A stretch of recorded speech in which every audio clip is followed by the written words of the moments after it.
தலைநகர் சோகோ வணிக வளாகம் அருகே இன்று மாலை நடைபெற இருந்த சட்டவிரோத வழிபாட்டு தலங்களுக்கு எதிரான பேரணியை பொது பாதுகாப்பு காரணங்களை முன்வைத்து போலீசார் தடை செய்தனர்.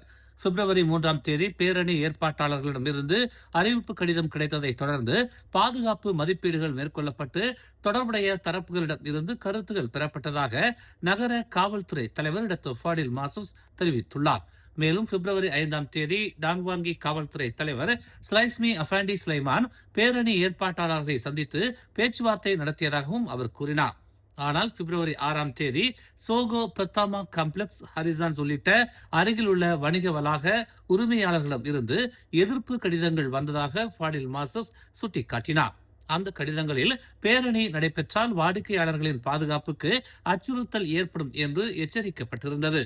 பொதுமக்களின் அமைதி மற்றும் பாதுகாப்பு பாதிக்கப்பட வாய்ப்பு உள்ளதாகவும் பல்வேறு பண்டிகைகள் காரணமாக அந்த பகுதி கடுமையான நெரிசலாக இருக்கும் என்பதையும் சுட்டிக்காட்டும் சுயாதீன தகவல்களும் தங்களுக்கு கிடைத்ததாக ஃபாடில் மாசஸ் கூறினார். இதனை கருத்தில் கொண்டு பாதுகாப்பு மதிப்பீடுகள் மற்றும் உளவு தகவல்களின் அடிப்படையில் பொது பாதுகாப்புக்கு ஆபத்து ஏற்படும் என கருதப்பட்டதால் அந்த பேரணியை நடத்த அனுமதி வழங்கப்படாது என்று போலீசார் முடிவு செய்துள்ளதாக அவர் இன்று வெளியிட்ட ஒரு அறிக்கையில் தெரிவித்துள்ளார். புகார் மற்றும் நச்சரிப்பு விரும்புவோருக்கு PKRல் இடம் இல்லை என்று பிரதமர் டதஸ்ரீ அன்வார் இப்ராஹிம் தெரிவித்துள்ளார். PKRின் தலைவருமான அன்வார் ஒற்றுமை அரசாங்கத்துக்குள் அதன் பங்கை வலுப்படுத்த கட்சிக்கு உறுதியான தலைவர்கள் தேவை என்று கூறினார்.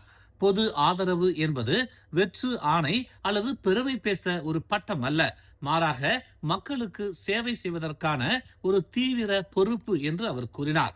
வேலை செய்ய விருப்பம் உள்ளவர்கள் உறுதியுடன் இருக்க வேண்டும்.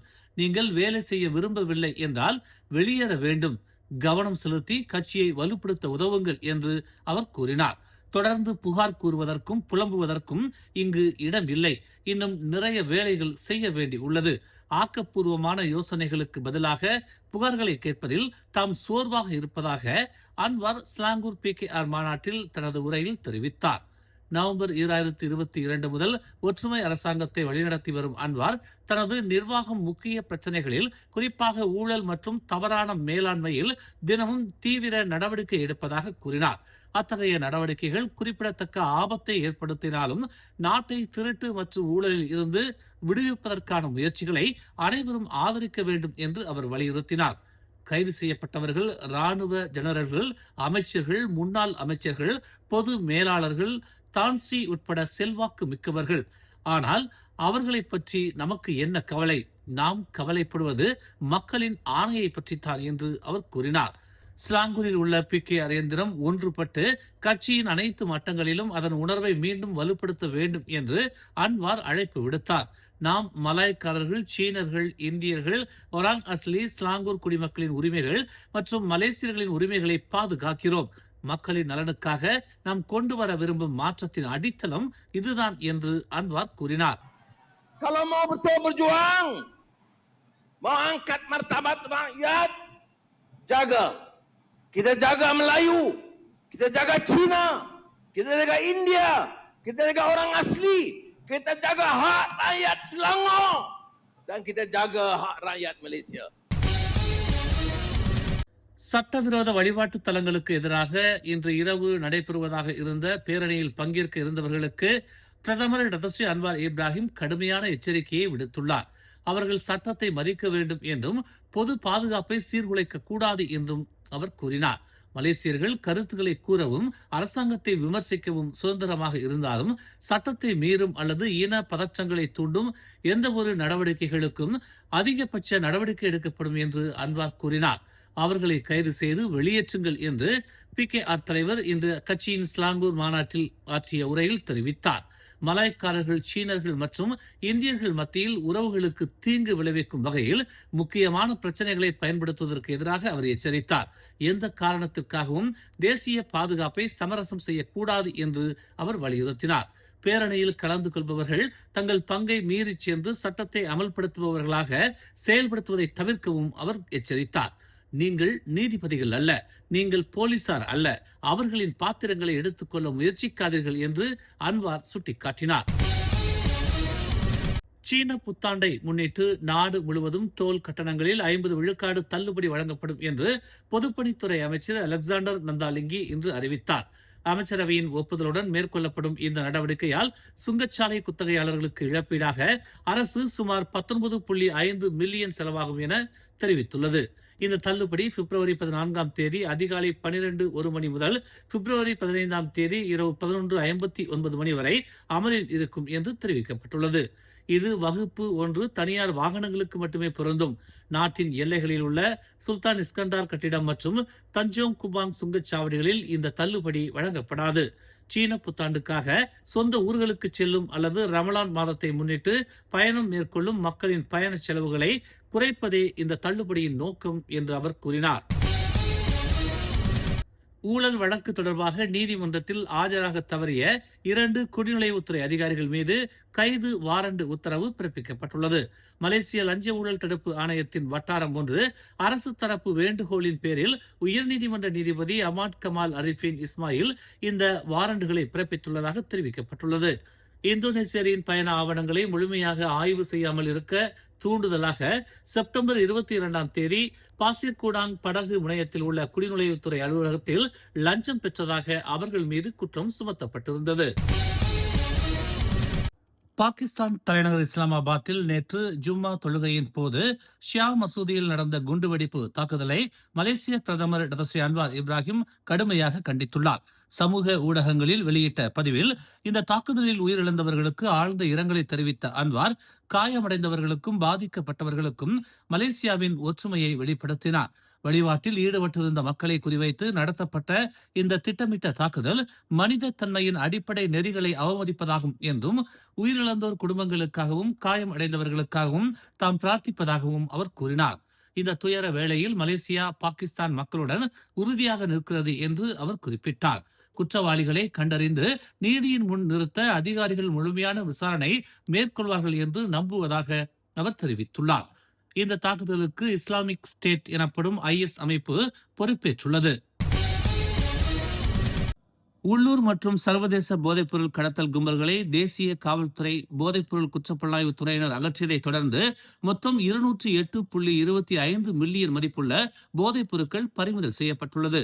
புக்கிட்டமான் போதைப்பொருள் குற்றப்புலனாய்வுத்துறை இயக்குநர் டாக்டர் ஹுசைன் ஒமார் கான் இது குறித்து கூறுகையில், ஜனவரி 30, ஜனவரி 31 மற்றும் பிப்ரவரி 2 மற்றும் பிப்ரவரி 3 ஆகிய தேதிகளில் மேற்கொள்ளப்பட்ட 5 தனித்தனி சோதனைகளின் விளைவாக இந்த பறிமுதல் நிகழ்ந்ததாக தெரிவித்தார்.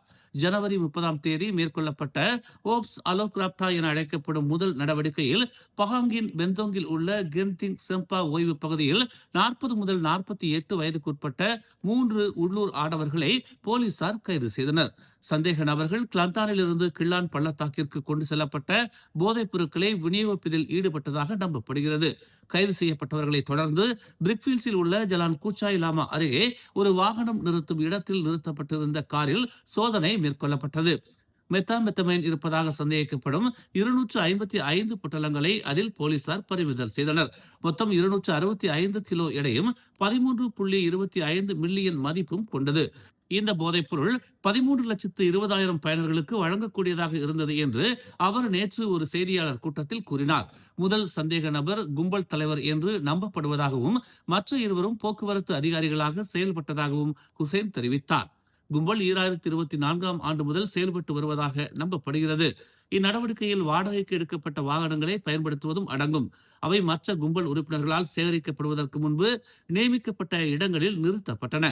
இது நேருக்கு நேர் சந்திப்புகளுக்கான தேவையை நீக்கியது என்று அவர் கூறினார். முதல் மற்றும் 3வது சந்தேக நபர்கள் மெத்தாம்பெத்தமைன் பயன்படுத்தி இருப்பது சிறுநீர் பரிசோதனைகள் வழி தெரிய வந்தது. முன்னதாக ஜலான் டூத்தா மஜிஸ்ட்ரேட் நீதிமன்றத்தில் 3 சந்தேக நபர்களும் மரண தண்டனை அல்லது ஆயுள் தண்டனை மற்றும் குறைந்தபட்சம் 12 பிரம்படிகள் விதிக்கப்படும் ஆபத்தான போதைப்பொருள் சட்டம் 1952 பிரிவு 39B இன் கீழ் குற்றம் சாட்டப்பட்டதாக ஹுசைன் தெரிவித்தார். 3 சந்தேக நபர்களுக்கும் முந்தைய குற்றப்பதிவுகள் இருப்பதாக அவர் கூறினார். முதல் சந்தேக நபரிடம் 6 குற்றப்பதிவுகள் மற்றும் 8 போதைப்பொருள் தொடர்பான பதிவுகள், 2வது நபரிடம் 3 போதைப்பொருள் தொடர்பான பதிவுகள், 3வது நபரிடம் 9 போதைப்பொருள் தொடர்பான பதிவுகள் இருந்ததாக அவர் குறிப்பிட்டார். பிரதமர் டதஸ்ரீ அன்வார் இப்ராஹிமின் அழைப்பின் பேரில் இந்திய பிரதமர் நரேந்திர மோடி இன்று 2 நாள் பயணமாக மலேசியா வந்தடைந்தார். மோடியை ஏற்றி வந்த விமானம் மாலை 4:40 மணி அளவில் கோலாலம்பூர் சர்வதேச விமான நிலையத்திற்கு வந்தடைந்தது. அங்கு பிரதமர் டதஸ்ரீ அன்வார் இப்ராஹிம் மற்றும் மனிதவள அமைச்சர் டதஸ்ரீ ஆர் ரமணன் ஆகியோர் அவரை அன்புடன் வரவேற்றனர். காவல் அணிவகுப்பை மோடி ஏற்றுக்கொண்டு மாணவர்களை பார்த்து கையசைத்தார். மலேசியா மற்றும் இந்தியா தேசிய கொடிகளை அசைத்த 100 மாணவர்கள் அவரை வரவேற்றனர். இதனுடன் பாரம்பரிய தாளவாத்திய இசை மற்றும் மலேசியாவின் பல இன பாரம்பரியத்தை பிரதிபலிக்கும் நடன நிகழ்ச்சியும் இடம்பெற்றது. இதனைத் தொடர்ந்து மைன்ஸ் சர்வதேச கண்காட்சி மற்றும் மாநாட்டு மையத்தில் நடைபெற்ற சமூக நிகழ்வில் மோடி கலந்து கொண்டார்.